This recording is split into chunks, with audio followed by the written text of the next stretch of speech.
All right, everybody, welcome to Season 4 of Road to the Trials. I am your host, Matt Chittim. I am so excited for Season 4. This is going to be a completely different experience than Season 1, Season 2, Season 3. In those seasons, we followed between 6 to 8 athletes as they prepared for the Olympic trials, twice for the marathon and one time for the track trials. That was a really fun experience, something that I just supremely enjoyed.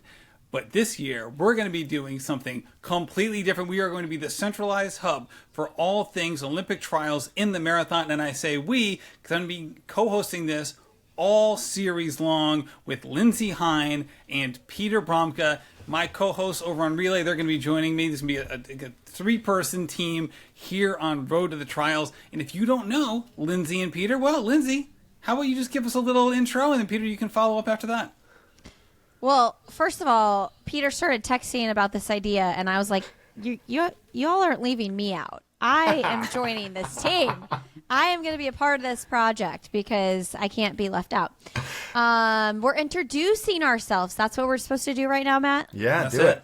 Okay, well, I host the podcast. I mean, honestly, who listening to this doesn't know who Lindsey Hein is? Lindsey Hein speaks for herself. Come on. Okay, but you keep going. Well, I host the podcast I'll Have Another with Lindsey Hein. I've been doing that for 9.5 years. Yes. Wild. Need to plan a 10-year celebration for that.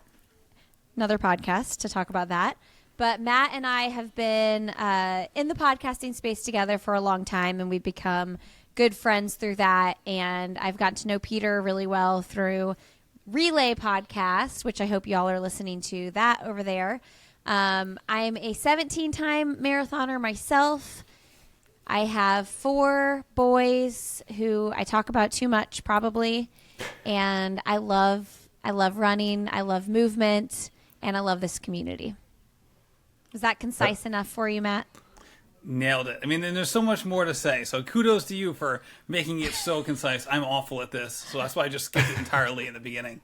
Listen, I'm not going to talk about pickleball in this podcast. Okay, go ahead. Oh, yeah. Peter. If you want pickleball, you got to go over to Relay Podcast. I'm Peter Bromka, and I love the marathon trials. Man, to put it succinctly, I love the marathon trials. I love this, that we're going to work on this project together, because I was telling Matt, I can remember the exact spot on the road in Rhode Island in the fall of 2019 when I got a DM from Matt Chittim saying, I do this podcast, Road to the Trials. Aww. I'm wondering if you'd like to come on. And I felt like it was like an arrival moment. It's like one of those little milestones of like, I mean, my running career was like on fire, but I was like, I guess I'm sort of arriving. This is kind of cool. Like, little did we know that Matt was like, hey, you probably have a busy 2 weeks before CIM. We already had Road to the Trials booked on my calendar when I ran CIM, missed by 2 seconds, and then just go and I'm like a puddle of emotion on Matt's podcast. Like, I don't know if this is too much to admit, like I go back and listen to that podcast because it's just like such raw, like dump of my own life into podcast form. And Matt was a gracious host and like just led me through sort of like, how about we go over here? Okay, how about we go over here? Like, you're just bleeding out everywhere we go. But like, so I, obviously we'll talk about it many times, super inspired by that journey in my life and then how it connected me to you two. I was so fortunate, I guess 3 years ago now, that Matt said, I think we're going to start Relay Podcast, and I was not a podcaster, and I said, that sounds like a great idea. Let me know who you get to join you on that. Ideas have to iterate, and that'll be a central theme of this project we're working on. It's a sign of good friends that I, a couple of weeks ago, was like, Matt, guys, I'm thinking of interviewing every single participant, every single qualifier for the 2028 trials. Like, how cool would that be to hear from everyone? Because I love that event so much. We all do, but the storytelling around it gets compressed to like 2 or 3 months before the big event. And there's, as by my lived experience, by all of your creative work, prove that there's more there. And what if we did that? It could be called, and you're like, Matt's like, Road to the Trials? Like, are you going to pitch me back my own? Why are we reinventing the wheel here? Yeah. I remember I was texting Lindsey about it, and Matt's like, Lindsey's in? And I'm like, he's like, isn't she busy? She's got a lot going on. But immediately both of you, so then I we're hyped, and I was hyped, and so we started pulling at this thread. And yeah, we can get into, Matt, lead us where we need to go, but there's so much to discuss, and we're so excited. It was cracking me up. I texted my friend Mario Frioli, sort of give him a preview of what we're working on, and I'm like, it's 2.5 years away, but that's awesome, and it's going to fly by. Yeah. You guys need me. You need a woman voice on this project. So absolutely. I'm really excited to be that voice. And also a super nerd. I was realizing what a nerd you are when I was going down. I was looking at your social. I'm building a profile for the website, and I'm like, wait a second. All Heaven Other's been like crushing the marathon game forever. Your social media is like, you're all over the country with the marathon. I'm like, you try to act like the cool kid on Relay Pod, but man, what a nerd. Well, I feel like I think it's like imposter syndrome a little bit, and also since I don't run at the level I used to, as far as like the amount I run and all that, I feel a little like in my day-to-day life with my family disengaged, but like, yes, in my work life, very much all in for sure. I'm just going to do a throwback. If you're listening to this on Monday or next week after Labor Day, we also have a pod out with Jeff Cunningham, who's coach of Bat City Track Club, and we get to we touch on that at the end. He goes, a lot of people think that they'll run a time at which point they'll arrive, and then they'll feel like deserving. They'll feel more, less of an imposter. They'll feel like, oh, they belong in these fields. And he's like, good luck. Maybe if you win the Olympics. So you belong here, Lindsey. The thing that excited me the most is that every single person that is going to qualify or attempt to qualify for the Olympic trials has a story. And, when we talk about that 2020 trials and the epic, iconic picture at CIM when all those women qualified, everybody's hugging each other. The fact of the matter is that a lot of those stories got told, but not all of them got told. And even beyond that picture, there were so many other stories that were that just like there's no way they were covered.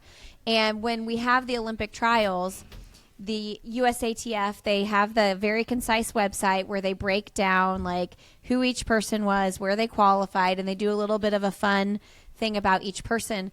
But like we're going to be highlighting that as we go. So for this entire 2.5 years. So then when race day comes, if you go to the trials, you're going to be like, oh yeah, I remember that person and that person and that person. And you'll have this resource to look back on. So we're super excited. We don't want to leave anybody out. So unless you say no to us, we got you. And we'll peer pressure you on Instagram to get you to say yes, because we want to interview every single qualifier for the 2028 marathon trials in LA. This is going to be so much fun. Also, it's not a coincidence that we're releasing this episode on Monday, September 1st, because that is the opening of the Olympic trials window. So we are going to be here through the gamut. There's no doubt about it. We are so excited for that. Let's give a little history lesson, okay? Let's go back to 2020. That was, as you guys already mentioned, a historic year. We had nearly 800 people qualify for the Olympic trials. 516 women, in fact, qualified for the Olympic trials. It was historic in every measure. It also made the USATF rethink how they were doing things regarding qualifying times. So last year, we had just under 400. We had 396 people qualify for the Olympic trials. It was about almost an even split, about 60-40. So men was around 220. Women were around 180 of those 396. And a wholesale change, especially on the women's side. Women's qualifying times had gone from 2:45 down to 2:37. This year, we have the women's time staying at 2:37. The men's times are now down to sub 2:16. So we'll see how that goes, but more of an incremental change on the men's side, a paradigm shifting change in 2024 for the women. But that's kind of old news now, because that has been around for a while, and it'll be interesting to see not only some of the new faces who are coming into the game, who just, hey, 2:37 has just been the time, but some people who have gone after each one, whether it was 2016, then into 2020, 2024, and then 2028. That is an evolution and in some ways a revolution in terms of what it needs to qualify, and it's going to be really exciting to see that progression. I'm going to really try not to be... I feel like an old man when I'm like, back in my day, it was 222 and It's 247. hard, though, Peter. Because Jeff, again, I'm going to keep plugging his interview. He spoke against anti-coaching, which in his mind is a coach who goes, oh, God, 237. That's super fast. I don't know. I'm not sure. He's like, you don't want to see that doubt. You don't want to be the source of, anything negative. You don't want to be a drain on their own self-belief. That said, the three of us are not currently coaching these athletes. I will just say, as someone who's run even within like a ballpark of those times, those are some nasty times. My joke is that I've never met a woman who can run under 237 who couldn't kill you with her super shoe if she needed to. There's just like a lockdown, stone cold, executioner mindset of athletes who can do that. And I mean, there can be athletes of that intensity of all paces, but man, oh man, I am in awe of these athletes. And I know now that it's the men's turn to really step it up. I know some men who I think of as just incredible athletes, and they've only run 2:16:30. Get out of here. You're not in yet. Now, no one's in yet, except for, we can get to it, 22 people have technically already qualified. Road to the Trials is supported by V.O2. This is the best training platform out there for coaches and runners. Whether you're coaching hundreds of runners or 5 runners or a dozen runners, this platform is versatile for all types of coaches. It is so simple to use. It has simplified my coaching experience, and I know you're going to love it once you try it out. Created by the great Jack Daniels. The formula they use is created by him, and it is one of the best training systems out there. Go to v.o2.com to learn more. Thank you so much to v.o2 for supporting Road to the Trials and believing in the work we're doing here. Yeah, I was going to say that. So one thing people might not know is that we do already have qualifiers even before the September 1st date, because they have allowed anybody who made the Olympic team dated back to 2016. So one of the episodes we're launching with, Jared Ward, he's one of those 22 people.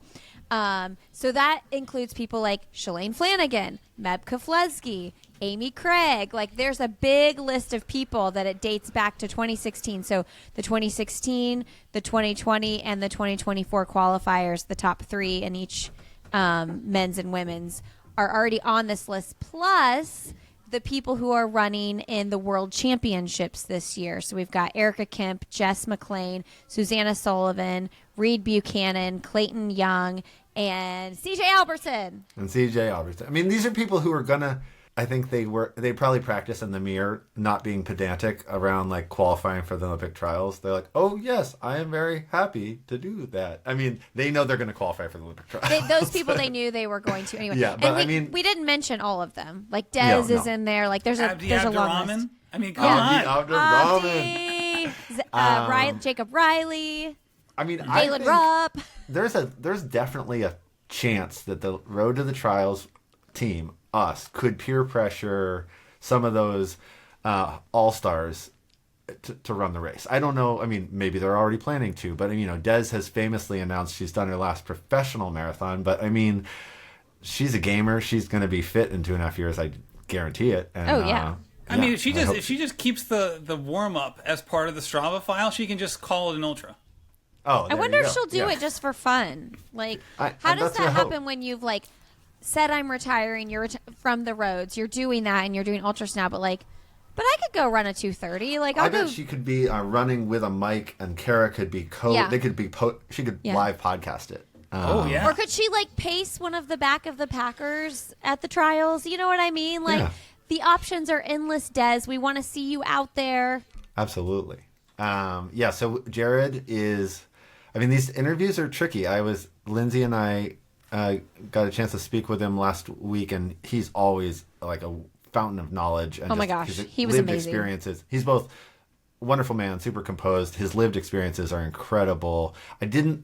He's still a runner, and he's still running faster than almost everyone in the world. And so I felt like you and I were trying to hold each other accountable for not being too like, oh, that was wonderful. Oh, now that it's over. It's like he is not officially retired. No, and he's yet not we're retired. like, No, he's not going retired. for it. Like, yeah. he is a good runner. And yet... And he's younger than you think because he has 6 kids. So one just thinks that you're older than you are when you have that many kids. And he's but been doing it at a high level for a long time. For a long time. I think he's 36. So right. that he's not very old. He likes to talk about lifetime miles. He has 1 million. There's no question about that. And we're going to be talking to these, top tier, just Hall of Fame level professional runners. And we already talked to Jared. We're going to be talking to many more.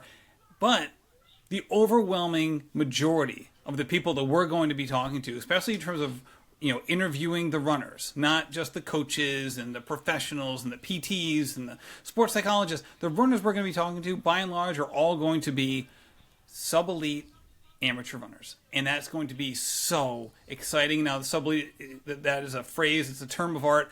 Whatever it means, it's the fastest person that's for sure. And wait, I want to know what it means, Matt. Like, when do you get that term? Like, between 2:33 and 2:37? Like, because if you have to run sub 2:37 for women to be in this group, like, who are the sub-elites? That's a great question. We'll put this out. So, if you're watching on YouTube or if you're listening on Spotify, you can comment on both of those, or watching on Spotify for that matter.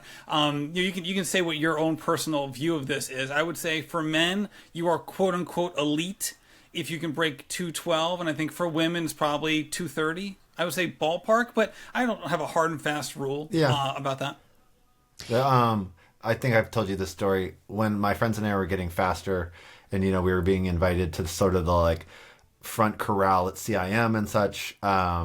Someone posted about us on Let's Run and said like those BTC guys who are sub elite, and my buddy was like, that second sub was just kind of rude. Like, did you get offended, Peter? Were you offended by that? Oh man, no. I've had. It's just an honor to be mentioned. Yeah, it's an honor. Well, but it's also like people like Kira D'Amato who, before she started just running these crazy times. I mean, she was running 2:34 sub-elite. She's probably thinking, oh, you just wait. Oh, yeah. Because somebody that's running 2:34, you kind of don't know what's in their bag of tools. You don't know if they're going to be the kind of person that kind of lingers around the 2:30, or if they become the kind of person who goes and breaks the American record. You just don't know what it turns into.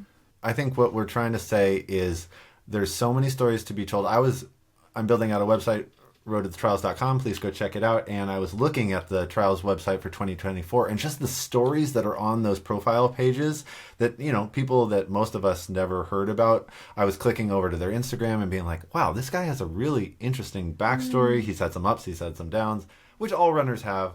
But a lot of those stories, there's just not much airtime to air them in the few weeks from when that website launches, usually a few weeks before the trials, to when the race happens, and then it's all over again. So what we're hoping to do is both infuse oxygen into those stories, and then also there's going to be some people, I'm not going to make this about myself, but there's going to be some people who take some shots and don't quite make it, who have really interesting, I think, trajectories. And then also I'm obsessed with training groups, with camaraderie. I just know a lot of these people around the country, and I'm like, oh man, there's those 3 women in the Bay Area who I knew who were really pushing themselves. And maybe, as typically happens, I could talk endlessly about it. There's an interesting thing, you never know which one of a group of 5 might just pop. And then you're everyone knows that one woman's name. But really, it's the power of the group. It's the power of the routine. It's the power of the community. As we know at all paces, but it's really interesting to see how I think constraints help focus energy. And that's very much true when people start to focus on these trial standards. No question about it. So we could talk endlessly about this. We've already talked endlessly about this offline. We're not going to do a 2-hour intro podcast. That is for sure.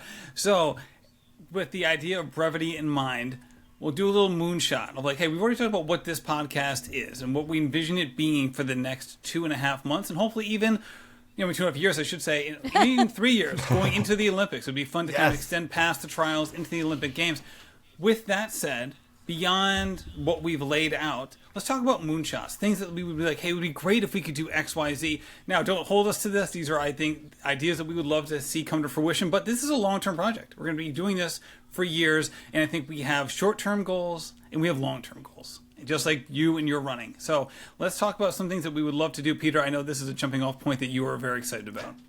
Oh, yeah. I mean, I just building on what I was just saying, I would love to connect with athletes and hear their stories, see their stories in person. So no guarantees, but I think of both the training, these sort of epicenters of amateur excellence. And so that could be an Austin, a Boston, Twin Cities. I'm going to, butcher this because I'm sure they exist all over the country. But I think people are realizing, 2020 was really that nexus of so many women qualified and so many women qualified because other women had qualified. Now, the times are a lot faster now to hit, but I think people are seeing the power of those groups. So hoping to get to some of those cities but for some trips over the coming 2 years. And so if you feel like you have that group, please reach out. We'll add it to the list. No guarantees, but hoping to be there. And then, Lindsey, you're the event expert. There's some races we're hoping to be at. Some we will already be at, and some we're hoping to be at going forward. Yeah, that's a great point, actually. Hello, Chicago. I will be there, so we'll see how we can integrate that. Okay, my moonshot is that I just want 100%. Like, I don't want anybody to say no. Guys, it hurts my feelings when people tell me no. So, and I am pretty competitive, so I just want 100% yeses. Even if we have to email you 12 times. Here we are. But I wanted to pick up the baton I was trying to hand off to you. I mean, you think about the Chicago, the Indies, the CIMs. I don't know if we're going to... This is the first year of the marathon project. Pick up the baton you were trying to hand to me. Sometimes batons fall on the ground. The reason this podcast is going to flow throughout the year, we'll have some ebbs and flows, is the Houstons, which, Matt has been on stage at... All of us are getting more and more excited about Eugene, which, it's my home state marathon. I didn't think of it as that fast until a bunch of men and women torched it a couple of years ago and just qualified for the trials. And I was like, wow, I didn't realize that was possible. All the way to the grandmas in June. So it's really become this, year-round calendar of people picking what circumstances suit them. So I'm not saying we're going to be at them all, but we're definitely looking to partner with some of them, looking to be, Matt and I have spoken to all sorts of interesting individuals on the live stage at the expo at CIM, and it just adds that richness to... My only complaint about marathon weekends, which I think are almost perfect, is the races typically happen on Sunday, except for grandmas, and then poof, everyone goes every direction, and the energy rushes out of the room. And so we both need to be there in different locations to meet people, to make those connections and find time for more of that storytelling and capture, because people are exhausted and then they rush away. Right, and we were able to do that in CIM. So we did that at CIM in 2023, right? So we were able to grab people right off the finish line. In fact, Rachel Drake finished and then beat me to the hotel. So she basically cooled down to the hotel. She's like, I'm in the lobby. It's like, oh, God, I better hurry up. They were wondering why Rachel Drake wasn't at the award ceremony, and that was because she was podcasting. She was podcasting with Matt Chittim and Peter Bromka. That's it. There are a couple Saturday ones, though. Indy Monumental Saturday. True. Okay. And I'm emceeing that. And so it parallels who we're going to be talking to, is that we're not just going to be at the major marathons talking to the Hall of Fame runners. We're going to, as Jeff called them, and I love this term because it goes to my basketball heart, like the mid-majors. We're going to be at those as well. Obviously not every one of them, but certainly a smattering of them, which is going to be a lot of fun because those are going to be our people in a lot of ways. And also kind of these pickup races as well, like the Marathon Project, like the McCurdy Micro, where this is the point, right? This is like races after our own heart and this podcast heart of like, hey, people are here and there's going to be a couple pros, but for the most part, these are people going for the OTQ or going for sub 3 or something in between.